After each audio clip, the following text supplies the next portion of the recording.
We're on the road here with Billy Hodges on the Getting Grip on Lighting podcast. He's in his car there. He doesn't. Obviously, he's not taking this as seriously as he should. Interested in the magic of lighting since the theater in high school. Billy found architectural engineering at Penn State. Became passionate about lighting design and embarked upon a career in architectural lighting. He spent the early part of his career in lighting design at firms in Philadelphia and LA. He taught lighting for interiors at UCLA. However, he struggled with the forces of commerce overwhelming his designs, so he went to the dark side to learn about the business of lighting firsthand. As a spec rep in Los Angeles and as a manufacturer's regional manager for the eastern half of North America, he learned the ropes of lighting commerce. Eventually, his wife tired of him flying away all the time while they had 3 and then 4 small kids, so he went to work for a local agency in Philadelphia. Then, when he thought he knew enough to try it, and before he was too old to do it, he founded Digital Filaments, a lighting agency in Philadelphia whose mission is deliver light simply. Now, 10 years later, Digital Filaments is shutting down, I believe. Is that correct, Billy? We're just going to get to the Yep. ad here in a sec. He's shaking his head, saying yes, they're behind the wheel of his car, just in case everyone knows what we're talking about. And he was part of the group that started the American Association for Independent Lighting Agents. He's active on LinkedIn. William B. Hodges, look him up. Lightingagents.org. Greg, we got a new sponsor now. It's always exciting That's to right. have a new sponsor on board. Go to etissl.com, Greg Eric. I tell you, I love what they're doing because they're not doing, a Me Too product and everything. They're taking their own little twist on it, including their night lighter. That's a hot product that I like. That's a recessed can or can light or a flush mount ceiling that actually has a nice amber ring around it when you flip the switch on and off that acts as a night light. So imagine you're in your office or bedroom or wherever and you have recessed cans. You hit it on, it's the color you want, and then you on off again. It's a nice little amber glow as a nightlight. Perfect accent lighting, many different options, and that's just the beginning of what they offer. That's just one little thing. Be ready for a lot more coming from ETI. And we're going to get to know them a lot better here on the Get a Grip on Lighting podcast. Go to etissl.com. And of course, we're going to talk about AAILA and Billy's lighting industry journey here. But before we do, if you're a distributor, you got light bulbs in a warehouse. You can't join Nailed as a member if you don't have light bulbs in a warehouse. Like, I'm just going to make that clear to everybody listening. We get so many people that want to join. They just want to join Nailed, but you have to have light bulbs in the warehouse and you have to sell them, okay? Like, you have to sell the light bulbs from a warehouse to end users. That's what we are at Nailed with the National Association of Innovative Lighting Distributors. If you do that, you can qualify as a member for Nailed. Go to nailt.org. Welcome back, Billy Hodges. Good to see you. Hey, what's up, guys? Great to see you. You know, I have to ask a question. Yeah. What is it like winding down a lighting agency and closing all the orders and the POs and just closing it off? How is that working for you, and is it what you expected? Well, it's not something that I guess I ever planned for. So I feel like that's, wasn't in the original plan. But at some point, it became evident that this wasn't the path that I wanted to continue to follow. And with that in mind, I struggled for a long time because you're employing people, you have relationships, you've got manufacturers that you've, um, you know, really, made a part of your family. Mm. And it's, which is, I guess, especially something that happens when you're in a smaller agency, when you're juggling lots and lots of lines. It's, you're forced maybe to make more um, aggressive decisions from a business point of view. So um, that's so to wind down. There's a lot of bittersweet. It's exciting to have had a business and to do what I wanted to do with the business to try and improve the Philadelphia market, to um, you know, be an entrepreneur, to represent in many ways the way our lines wanted their sort of people found us because they didn't want the treatment that they got from the big agencies. They found us because they wanted the individual attention, because our reputation was good with great relationships. But we're also the smaller And there's a lot of forces in the market right now that are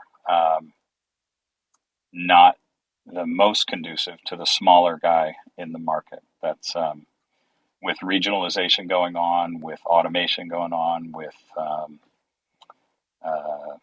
let's see, mergers and acquisitions, I guess, is the other big one, right? So one day you're representing a line, the next day they're part of, the rep across town's line card because they were acquired, or because now, the regionalization is happening, and it makes more sense for them to be in territory that stretches from Long Island to Delaware than it does to just be in the greater Philadelphia area. So a number of factors changed in the marketplace, and instead of continuing to chase that train, I wanted to find a way to, get on board the train near the front. So What year did you find AAILA? I know we had you on before talking all about that, but what year was that? I think AAILA was 2021 we rolled out, maybe December 2020, something like that. So as a So we're result of that, around 2 full years. Yeah. 2 years, yeah. So as a result of that, it opened your world probably quite a bit to the industry, I'm guessing. Sure. Yeah, and I also follow macroeconomics on a regular basis. I've got a couple different podcasts that I stick with, and then I follow all the industry, um, you know, things as a result of just being a business owner, and then also, doubly so because we have an organization that is upholding and promoting the idea of independent sales agencies. The forces that you were talking about, mergers, acquisitions, these kinds of things, what are the macroeconomic forces and did any of those contribute to your desire to kind of make a move to a larger agency?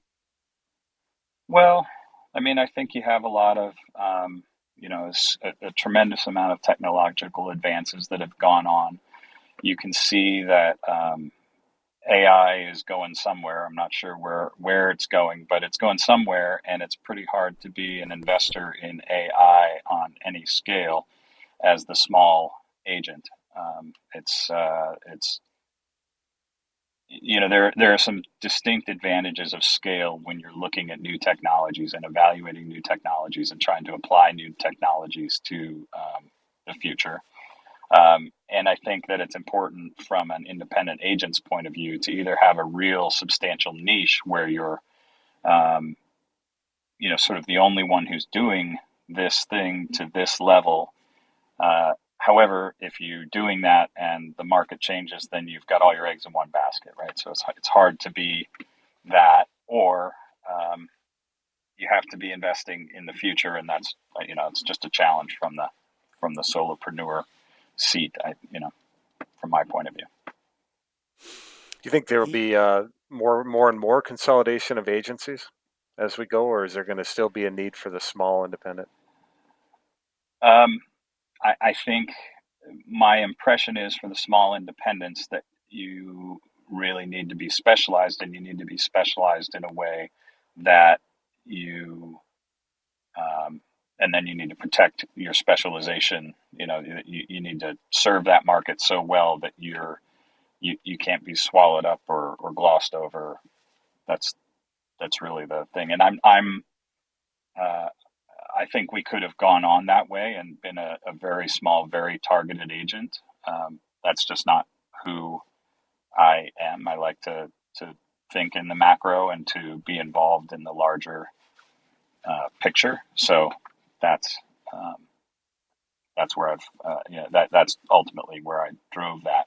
I think there are definitely some agents in some markets that drive um, a specific enough story that people are like, this is the only person I'd want to go to for this kind of a service or a product, and I want to work with them. Or, the solopreneur that can find just enough work for them and their tech to do the work, kind of thing. So Hmm.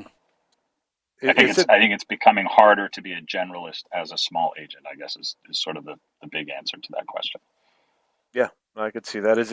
Was it difficult right now if somebody wanted to start a lighting agency? So I still think there are a lot of manufacturers trying to get the attention of individuals, sellers and designers in markets across the US. And so there are definitely windows of opportunity to engage with a line or multiple lines to do agency. But the risk that you run as an agent is any one of those lines could be, acquired, could, change sales strategies. And so a ground up agency is a haul no matter when you do it. But a ground up agency right now is I think, a particular challenge because I think there's still a lot of consolidating and merging and territorial things to happen before we settle into what may become a new normal. Do you have any idea how many agents there are in the country? U.S. Sorry, Mike. Well, so I'd say Canada too. it becomes, from a lighting standpoint, I think we were looking at a few different lists that range in the plus or minus 500 to 700 kind of range, but that may include branches and that may include electrical as well. So I haven't got that right off the top of my head. Sorry. Yeah, no, it's something that we struggle with too at Nailed is trying to how many lighting distributors are out there. Nobody knows. There's Right. not an Right. easy way to find out. You have to go market by market and ask and compile lists, and very difficult. So I Yeah. don't know if it was easier on the agent side. Doesn't sound like it. Still, somewhat. Yeah, I mean, we have a few lists and we did do some research. Jay's got more of that information at his fingertips. I don't know if it's, totally comprehensive, but yeah, we had a number that we were, we assumed was our market for AAILA. Is it? You go ahead, Greg. I'm Yeah, gonna change gears. So finish your thought Okay. process there. Yeah, as an agent, is it getting harder to rep brands because are more and more products starting to seem similar or look too much alike? Like at least a lot of the stuff we deal with, it's very similar. Right. They have a little different Yep. name on it. So as an agent, Yeah. how do you handle that? And how do you Well, pick who I you go think with? there's still some consolidation to happen, and Mhm. it's because of that. I mean, really, the market has to want the distinct or multiple competitors in a product segment for it to make long-term sense in the marketplace. So I think there's probably, as the price of money goes up, going to be manufacturers that are looking for different, ways to consolidate with others or focus their product line or, different business strategies to address what you're talking about, which is, simply there's so many products that kind of look like they might have come from, the similar neighborhood in another country. Yeah. Yeah. It's interesting. We've been to China, Greg and I, and we did a Yeah. whole bunch of factory tours in China. And I remember asking the factory manager of a Chinese factory, and they make one brand, and they make another retail brand, and another retail brand, and the bulbs are identical. And I asked her, I said, this company claims that this is higher quality than that, even though it's the same bulb. And I said, is there a difference between the three bulbs? And the interpreter asked the lady the question. Then they both laughed. And then he came back and said, my manager says it's very difficult to make light bulbs different, very easy to make them the same.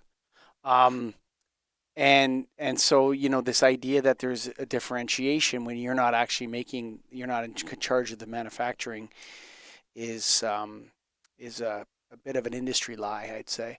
But Yeah. in the I mean, age what are of you going to do as a company to to support your warranty in that case and all of that, right? That's what may become the distinguishing factor. Yeah. The age of cheap money is over, and we're starting Right. to feel that crunch all over the place. And rebates are officially over as of December 16th in Ontario for the first time in 25 years.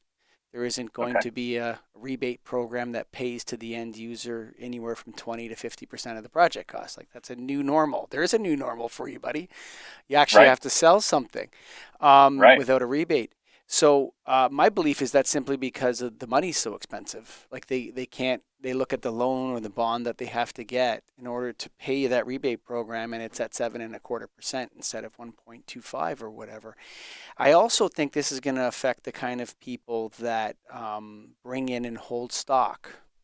You Sure. have to prepay for the stuff when it's in China, and then it comes over on a container. It has to go through Los Angeles or through the Panama Canal or whatever, and up and in, and all that money's out there sitting, right? I Right. think that's going to put a different kind of pressure on manufacturers to perhaps produce things in America. What do you think about that, Billy? Yeah. I mean, we've been seeing onshoring for years, and I think that that has been a good business hedge for large manufacturers for a long time to, bring an operation, set up an operation in Mexico, set up an operation in the U.S. And make the things that specifically can be made affordably or because they are BA compliant in the U.S. and then make the rest of the things in Mexico, but still source things from China when you can. I think that's sort of been happening in boardrooms of big lighting companies for some time, but there are still a lot of independent manufacturing. Independent manufacturing in lighting is, there's a lot of little companies, which is why there's so much opportunity for independent agents to be out there, is because it's not just four big conglomerates controlling the whole market. So those smaller companies are going to have, I think, a better opportunity going forward because I think the money helps to level the playing field for the little companies that are in good financial position. It's still a challenge, of course, for money to be more expensive for anyone, but that's I think it puts the established U.S. manufacturers in a better place when the costs you're talking about, the cost of transit, the costs of your money over that transit are going up so rapidly. So Going back to your decision and closing down your agency, did you know what you were going to do after that? When did you make the decision, do it, and then try to figure it out, or tell me the order you went in? How? yeah, um, so I mean, the end result is I ended up going back to Illuminations, which is the agency that I worked at, when my kids were little, and I had to find a place so I could work closer to home for my wife. Um, but the reality of the situation was this was such a huge decision for me personally that I worked very hard to try and do it as with as much class as possible. I wanted to try and take care of our manufacturers. I mean, we're still operating a small crew at Digital Filaments to make sure that we can do all the customer service on orders that are in play and quoting spares and that sort of thing, and then winding down the actual physical operation itself. Um, and I wanted to make sure that I had, space for my people to figure out what they were going to do next. And so, putting together a plan that would allow them to continue to work, but also still look for their next. And then I did, myself, I did the work of figuring out what I wanted out of my next, as opposed to what next I wanted. Does that make sense? Like Mm-hmm. what things that I wanted for my life going forward. And for instance, I wanted to be working in a place where there was more access to sort of big R&D and big research and big innovations, because that's been a big interest of mine. But when you're working to close the next order and you're the small agent, you're not spending a lot of time with the big company's innovation department. It just you have to stay focused on keeping the small business going, and so that was one example. There were things about lifestyle and things about just interaction with any industry. And I was not limited to lighting in my mindset. Like, I say this to everybody, like, school bus driver was a legitimate option on the table. That's why you're at the car right So, now. I don't think you need to wear your seatbelt anymore, by the way. I think you're parked. Hey, you got your seatbelt on there still. No, I've been driving for miles while we've been talking. Anyway, so that I literally was opening myself to the universe. It just turns out that if anyone knows George Lingarkis, the founder of Illuminations, about 86 minutes after I put my announcement out into the ether, I got a call from George, and that's probably because he didn't see it for 74 minutes. So I got a call, and he's like, "No, I think you ought to come this way, and maybe there's room for your people and some of the lines and everything as well." So that conversation lasted a little while, but basically it checked a lot of the boxes for what I wanted out of my next, and so it was a really serendipitous opportunity. And I think the chance to do the thinking about what I wanted out of my next made it easy to make that decision quickly. Just so there you go. That's Nice. but there's going to be lots of people who are like, "Oh yeah, you were planning on going to Illuminations the whole time." That's just not the case. So Set the record straight right there. there you go. How about AAILA? Is your role going to change now that you have this new position, or are you able to do more or less? Where you at? So I mean, hopefully, again, being in a larger agency, maybe that will provide more opportunity to do more with independent agents at a different scale, right? I think sometimes folks looked at AAILA as, oh, it's the little agents getting together, and that's not true. If you look at our membership, it's not true. If you look at our board, it's not true of a lot of things. So maybe it has. We have more to offer from this position. For me, when I was just putting myself out to the universe, I honestly had no idea what I was going to do with AAILA, because I didn't know if I was going to be an agent or not. So, the fact that I was staying in an agent role gave me the opportunity to continue with AAILA, and I'm excited to see what it can become under the new auspices here. So, I would say great. that you shouldn't stop putting yourself out to the universe. I think that you should stay out there, brother. You know what I mean? Yeah, Even when you're it's through your great. new job, I think that Yep. Sometimes we close ourselves off. We put blinders on. We Mhm. don't realize that we're wasting a lot of time running a business as opposed to being Right. an agent. Those are two Right. different things. Like Right. doing the payroll, watching the bank account, making sure the suppliers get paid, make sure everyone gets paid, report to the accountant, sign the checks, all the stuff that has to happen as a business owner. That's all time taken away from customer time, which is probably what Right. you're best at, right? Sure. Sure. Yeah. And the people time, like, I'm looking forward to working with a much bigger team and seeing how we can, apply all of the human resources in different ways too. That's a great group of people here, and I'm excited for that. So Any 2024 plans for AAILA that you can share, or is it just getting after everything you can? yeah, so in 2024, our roadmap is so we have what we call, I don't know if it's officially called the transition board or an initial board. And the initial board in the bylaws is essentially set up to create the first elected board. And so that's the biggest plan we have going forward for next year. We continue to create more content. I know I need a little coaching from you guys on the podcast front, but that's okay. I'll book an appointment.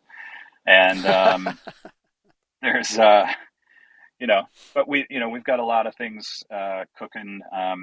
We had a great series that began with a marketing individual, Paradigm, and she ran sort of an initial intro to marketing for independent agents, and then we're going to have some successive episodes of that coming forth as well.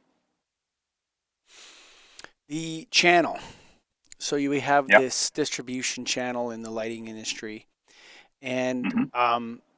with the dawning of LED, the channel kind of collapsed in on itself, and you had all different kinds of companies and selling into the market in different ways that were new, and some would say exciting, some would say, maybe a problem for end user customers down the road. Um, I don't think the lighting industry has settled itself down yet, and I think that's where some of the issues are coming from on the agent side. You see agents that have so many lines. It's like, how do you represent all this stuff?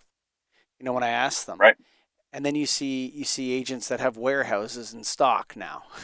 This is a new thing. Sure. Yep. Yep. And there's a redefinition.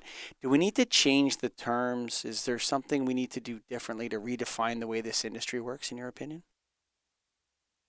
I don't think so. I mean, I think if you're going to provide an additional service, then you're an agent with a stocking warehouse, right? And sometimes the stocking warehouse is only for distributor customers. Sometimes that stocking warehouse is some agents are selling right to contractors, and so it just depends on what their business model, their relationships are, and hopefully everybody's just being above board about what they're doing and why they're doing it and where they're doing it. I mean, I think that's the whole point of AAILA is about the professionalism around being an independent agent, and so that's what I think there are lots of different ways, as you said, to model your business to be the best for your set of clientele or your territory.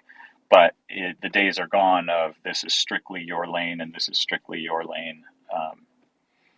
If you look at the whole marketplace. So, but there's sometimes your conglomerate will say that you can or cannot do that thing in this territory because that's not how we're going to do business there. And so that's a decision that you make as a business owner. And that's part of the beauty of being an independent agent is you get to make those decisions. You're not an employee of the manufacturer directly. You're in a business relationship that's, governed by a contract and, by policies around that contract. So. Just on that note, I think manufacturers change agents too often, Greg. I see that a lot. Like the agent, our new agent, and you just got to know the old guy, and now he's back in your office with a different line, and the agent from the other company's there with the same line. I think if somebody were to ask me from a manufacturer perspective, I would say make longer term relationships with your agent if you're going to have them. If you're going to have them, you don't have to have them. Agree. Like if you don't. To have a call center then or something. But if you're going to have this agent, don't change it every year because that annoys people Correct. a lot. Yeah, not the least of which the agents. Yeah. Because you go spend a whole bunch of blood, sweat, and tears on the prospect of the future, and then the next sales manager gets hired into the role, and they move across down to their friend, and that's really hard. But I think one of the aside from channel, I do want to bring to you've long talked about the maintainability of fixtures, and I think that's something that industry-wide we really, really are seeing. The results of disposable fixtures right now. I drove past a prominent building in Philadelphia with a spec manufacturer on the outside of the building, and those lights are blinking, baby, all the way around the building. And nobody can go and maintain that. Somebody needs to buy a whole new system to light up that building. And that's really a shame, from a planet point of view, from a maintenance and efficiency point of view. I hope that all the manufacturers out there get to a place where we can standardize on some things, and maybe it's because there's so much revolution that's been going on in terms of the technology of LED itself that standards could never catch up. But maybe Zaga is going to catch on, or something that will allow us to do and have more maintainable products in the long run. So I think it's one of the things I think about all the time. I think it's because there's too many NPCs in the lighting business. Non-player characters. So we have a lot of label creators and accreditation agencies and this kind of gatekeepers in our industry. that don't Right. sell light bulbs and don't buy light bulbs and don't make light bulbs or Hmm. light fixtures or anything, and they're dictating terms to everybody. Right. And this is a very serious problem. And people, often say you're too hard on this accreditation agency. I don't even say their name now. Everyone knows who I'm talking about anyway. Hmm. Um, but there's now there, now I look at a fixture spec and the thing has got 6 different accreditation labels on it. Right. And none of them mean anything. I'll be honest with you. You have and not to pick on Dark Sky. I mean, Right. formerly IDA, but like a Dark Right. Sky product label, that's got nothing to do with it. You could totally mount that fixture incorrectly and it means nothing. If it's, Right. there's all manner of different labels now on things that people are box checking and paperwork filing stuff. It has nothing to do with a good lighting design. And, Sure. I think we have to find a way to advance the knowledge of experienced lighting people. And I don't know if, I don't Hmm. care if they're agents or designers or distributors or what have you, but we have to get away from solving all our problems by creating charities that put labels on things. I Right. don't think it helps. I'll be honest with you. I think it hurts. And Sure. it evaporates our research and development budgets because instead of making your own fixture, you're trying to make to their. Like, the thing is called design lights. Like, Right. they're literally designing the lights for everybody. Like, that's their name. Right. Hmm. Like, Yeah. design lights. We design lights and you make them. That's basically Hmm. their position in the market. And I think, I'm sure there's good people there. I don't have any issue with the people, but the whole premise is wrong. We need to get them out of the industry. Oh, we lost Billy. Well, we're about to wrap up anyway. On the road with Billy Hodges. Hopefully he'll, we wish him happy trails, Greg. And We do. he's the universe called, put himself out there, and he's moving forward. So good on Billy Hodges. And of course, we want you to check out etissl.com, Greg Eric. That's right. And we're going to talk a lot about their products as we go, but that night lighter is a nice looking thing. It's Swanky. swanky. It's in recessed cans, 3-inch, 4-inch, 6-inch, 8-inch. It's also in 4-foot long fixtures, like linear fixtures that you can have that on, surface mount fixtures, circular, everything. Night lighter from ETI. And All Billy right, Billy. Hodges is back. Before we go, Billy, any final thoughts for the Get a Grip on Lighting listeners before we close it out? No, I appreciate and I'm grateful that you guys continue to get the word out about all sorts of interesting issues. I think that you've done a great job surfacing lots and lots of legitimate lighting issues, despite wearing your bulb hats all the time. So great job on doing that. Um, and I'm excited for my new endeavor and for working with Illuminations going forward. I'm grateful for the 11 years we had running digital filaments. I think we did a lot of good things. We did a lot of great thinking about how an independent agent should work, and then the opportunity to create AAILA with Jay Andrews and the such has been a real it's been a blessing as well, because now it's about thinking about what are the common issues that all of us agents face together that we could tackle together rather than always being cross-town rivals. So Yeah, and we need that's my AILA. thoughts. We need AILA. We need NAILed. We need groups of people that are on the front lines of the lighting industry to come together, set priorities, and start to influence the way this industry is managed. It's needed more than ever now.